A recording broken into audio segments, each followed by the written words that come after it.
Hi అండి, welcome back to happy recipes. నేను మీ స్వప్నని. ఈరోజు వీడియోలో బిస్కెట్స్ని చూపిస్తున్నానండి. హెల్దీగా గోధుమ పిండితో ఎలా ప్రిపేర్ చేసుకోవాలనేది చూపిస్తున్నాను. బేకరీలో చేసేలాగా వస్తాయండి, చూస్తేనే మీకు తెలిసిపోతుంది కదా. ఎలాంటి వంట సోడా కానీ బేకింగ్ పౌడర్ కానీ వాడకుండా, బేక్ చేయకుండా చాలా హెల్దీగా ఎలా ప్రిపేర్ చేసుకోవాలో చూపిస్తున్నాను. కాబట్టి వీడియోని ఎక్కడ స్కిప్ చేయకుండా కంప్లీట్గా చూసి మీరు కూడా మీ ఇంట్లో పిల్లలకు చేసి పెట్టండి. పిల్లలు అయితే హ్యాపీగా ఫీల్ అవుతారు. ఇంకెందుకంటే ఆలస్యం, లేట్ చేయకుండా చూసేయండి. మరి ముందుగా ఒక మిక్సింగ్ బౌల్ తీసుకొని దాంట్లోకి 1 కప్పు గోధుమ పిండి వేసుకోవాలి. నేను ఇక్కడ హెల్దీగా చేస్తున్నాను కాబట్టి గోధుమ పిండి తీసుకుంటున్నాను. మీరు కావాలంటే సగం గోధుమ పిండి సగం మైదా అయినా తీసుకోవచ్చు. ఇలా గోధుమ పిండి వేసుకున్నాక నెక్స్ట్ మిక్సర్ జార్ తీసుకొని 1 కప్పు గోధుమ పిండికి 1/2 కప్పు పంచదార వేసుకోవాలి. పంచదారను డైరెక్ట్గా వేయొద్దండి, ఇలా గ్రైండ్ చేసుకోవాలి. ఇప్పుడు దీంట్లోకి మంచి టేస్ట్ కోసం 2 ఇలాచీలు వేసుకుంటున్నాను. మీ దగ్గర ఒకవేళ పౌడర్ ఉంటే కనుక పౌడర్ అయినా యాడ్ చేసుకోవచ్చు డైరెక్ట్గా.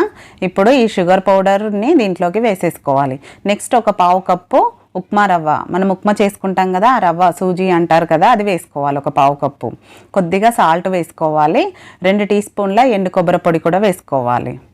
ఇలా వేసుకోవడం వల్ల మంచి టేస్ట్ వస్తుంది. అలాగే దీంట్లోకి మెయిన్ ఇంగ్రీడియంట్ వచ్చేసి 1 టేబుల్ స్పూను నువ్వులండి. నువ్వులు కంపల్సరీగా వేసుకోవాలి, హెల్త్కి చాలా మంచిది కదా. కాబట్టి ఏదో ఒక రూపంలో రోజు తీసుకోవాలి. కాబట్టి ఇలా బిస్కెట్స్లో వేసుకుంటే పిల్లలు కూడా ఈజీగా తినేస్తారు. ఇలా ఒకసారి అంతా బాగా కలిసేలాగా కలుపుకున్నాక నెక్స్ట్ దీంట్లోకి 3 టేబుల్ స్పూన్ల నెయ్యి వేసుకోవాలి. ఇక్కడ కంప్లీట్గా నాకైతే 3 టేబుల్ స్పూన్ల నెయ్యి పట్టిందండి. ఫస్ట్ ఒక 2 టేబుల్ స్పూన్లు వేసుకొని కలిపి చూసుకొని ఇంకొక టేబుల్ స్పూన్ యాడ్ చేసుకున్నాను. ఇలా నెయ్యి అంతా పిండికి బాగా పట్టించాక పిండి మనము ముద్ద కడితే ముద్దలాగా రావాలన్నమాట. చూడండి, ఇలా వీడియోలో చూపిస్తున్నట్టు ఈ విధంగా రావాలి. రాకపోతే మాత్రం మీరు ఒకవేళ ఇంకొక టేబుల్ స్పూన్ నెయ్యి యాడ్ చేసుకోండి. ఇప్పుడు నాకు వచ్చిందిగా కొంచెం కొంచెంగా వాటర్ వేసుకొని పిండిని చపాతీ ముద్దలాగా తడుపుకోవాలి. వాటర్ ఒకేసారి వేయకండి, ఎందుకంటే మనం పంచదార పౌడర్ వేసుకున్నాం కాబట్టి లూజ్ అవుతుంది. సో చూసుకొని వేసుకోవాలి. చూడండి, ఈ విధంగా కలుపుకోవాలి. వాటర్ కూడా ఎక్కువ పట్టవండి, కొంచెం కొంచెం చూసుకుంటూ వేసుకోవాలి. కన్సిస్టెన్సీ అనేది ఈ విధంగా ఉండాలి.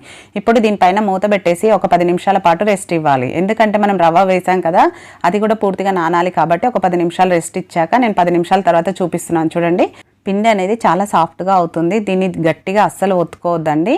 ఇప్పుడు ఆ పిండిలోంచి 2 భాగాలుగా చేస్తున్నాను. ఒక భాగాన్ని తీసేసుకొని మనం ప్రిపేర్ చేసుకోవాలి. ఒక భాగం ఆరిపోకుండా ఉండడం కోసం ప్లేట్ పెట్టి పక్కన పెట్టేసుకుంటున్నాను. ఇప్పుడు దీన్ని చపాతీ చేసే పీట ఉంటుంది కదా, దానిపైన ఈ విధంగా సిలిండర్ లాగా రోల్ చేసుకోవాలి. చూడండి, ఇలా 2 వైపులా ఒత్తుకుంటూ రోల్ చేసుకోవాలి. ఈక్వల్గా ఉండాలండి, అంతా సేమ్ ఉంటేనే మనకు బిస్కెట్స్ అనేది ఒకే షేప్లో వస్తాయి. సో ఇలా చేసుకుంటూ చూడండి, ఈ విధంగా సిలిండర్ షేప్లో చేసుకున్నాక చాక్ తీసుకొని చాక్తో ఇలా కట్ చేసుకోవాలి. ఫస్ట్ ఇలా చిన్నగా కట్ చేసుకున్నాక ఇలా వీడియోలో చూపిస్తున్నాను కదండి, ఒక 1/2 ఇంచ్ తేడాతో కట్ చేసుకోవాలి. అలా అయితే బిస్కెట్స్ అనేది కొంచెం మందంగా రావాలి కాబట్టి ఒక 1/2 ఇంచ్ పెట్టుకుంటే సరిపోతుంది. ఈ విధంగా కట్ చేసుకొని మీకు ఒకటి చూపిస్తాను. చూడండి, ఇప్పుడు బిస్కెట్స్ అనేది మనకి ఏ విధంగా వస్తాయి అనేది చూడండి. ఇలా వెడల్పుగా ఇలా రావాలన్నమాట. ఇప్పుడు కార్నర్స్ ఏమన్నా ఉంటే ఇలా ఒత్తేసుకుంటే సరిపోతుంది. రెడీ అయిపోయింది కదా. దీన్ని ఇప్పుడు మనము ప్లేట్లోకి పెట్టేసుకుందాం.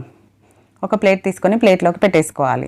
నెక్స్ట్ ఇంకొకటి కూడా చూపిస్తాను. చూడండి, ఈ విధంగానే అన్నీ మరీ గట్టిగా ప్రెస్ చేయొద్దండి, ఎందుకంటే వాటికి మధ్యలో ఈ విధంగా ఎయిర్ గ్యాప్స్ లాగా ఉంటుంది. కాబట్టి వాటిని గట్టిగా ప్రెస్ చేయొద్దు. జస్ట్ ఇలా ఒత్తేసుకొని హెడ్జెస్ మాత్రం ఒత్తేసుకోవాలి. ఒత్తేసుకొని ప్లేట్లోకి పెట్టేసుకోవాలి. ఇలానే మిగతావన్నీ కూడా సేమ్ ఇలానే చేశారనుకోండి, అన్నీ ఒకే షేప్లో వస్తాయి. నేను అన్నీ చేశాక చూపిస్తున్నాను. చూడండి, నేను అన్నీ కంప్లీట్గా చేశాక ఇప్పుడు స్టవ్ పైన ఆయిల్ పెట్టేసుకుందాం డీప్ ఫ్రైకి. ఈ బిస్కెట్స్ ఫ్రై చేసుకోవడానికి ఇలా వెడల్పుగా ఉన్న ప్యాన్ పెట్టుకోవాలి. ఆయిల్ కూడా మీడియం హీట్లో ఉండాలండి, ఎక్కువ హీట్ ఉండొద్దు. చూడండి, ఇలా వేస్తే వెంటనే పైకి రాకుండా మీడియం హీట్లో ఉంటే అప్పుడు బిస్కెట్స్ని వేసుకోవాలి. ఒక్కొక్కటిగా నెమ్మదిగా వేసుకోవాలండి. చూడండి, వీడియోలో చూపిస్తున్నట్టు మరీ ఎక్కువ వేయొద్దండి. మనకు ఆయిల్లో ఎంతవరకు పడతాయో అంతే వేసుకోవాలి. అలాగే మీడియం టు లో ఫ్లేమ్లో పెట్టుకొని కాల్చుకోవాలి. హై ఫ్లేమ్లో పెట్టారనుకోండి పైన కలర్ వచ్చేసి లోపల అస్సలు ఉడకదు. కాబట్టి ఇలా మీడియం టు లో ఫ్లేమ్లో అడ్జస్ట్ చేసుకుంటూ మంచి కలర్ వచ్చే వరకు 2 వైపులా తిప్పుకుంటూ ఫ్రై చేసుకోవాలి. వీటిని తిప్పేటప్పుడు కూడా కొంచెం జాగ్రత్తగా తిప్పుకోవాలండి, ఎందుకంటే చాలా సాఫ్ట్గా ఉంటాయి, బ్రేక్ అయ్యే ఛాన్స్ ఉంటుంది. కాబట్టి కొంచెం జాగ్రత్తగా తిప్పుకోవాలి. చూడండి, ఇలా 2 వైపులా ఈవెన్గా కాల్చుకున్నాక మంచి కలర్ వచ్చాక ఇప్పుడు వీటిని ఒక స్ట్రైనర్లోకి ఈ విధంగా పెట్టుకోవాలి. దాంట్లో ఎక్స్ట్రా ఉన్న ఆయిల్ అంతా వెళ్ళిపోతుంది. కాబట్టి ఇలా పెట్టుకున్నాక నెక్స్ట్ టిష్యూ పేపర్ ఉన్న ప్లేట్లోకి వేసేసుకోవాలి. ఆయిల్ కూడా ఎక్కువ పట్టదండి, చాలా సింపుల్గా అయిపోతుంది. చూసారు కదా ఎంత సింపుల్గా అయిపోయాయి బిస్కెట్స్.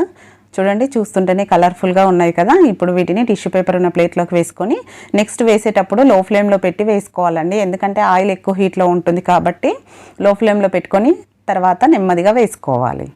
అవి కూడా రెండు వైపులా తిప్పుకుంటూ ఈవెన్గా మంచి కలర్ వచ్చే వరకు ఫ్రై చేసుకోవాలి. తిప్పేటప్పుడు మాత్రం బ్రేక్ అవ్వకుండా జాగ్రత్తగా తిప్పుకోవాలి. చూడండి ఇవి కూడా మంచి కలర్లోకి వచ్చాక తీసేసుకోవడమే.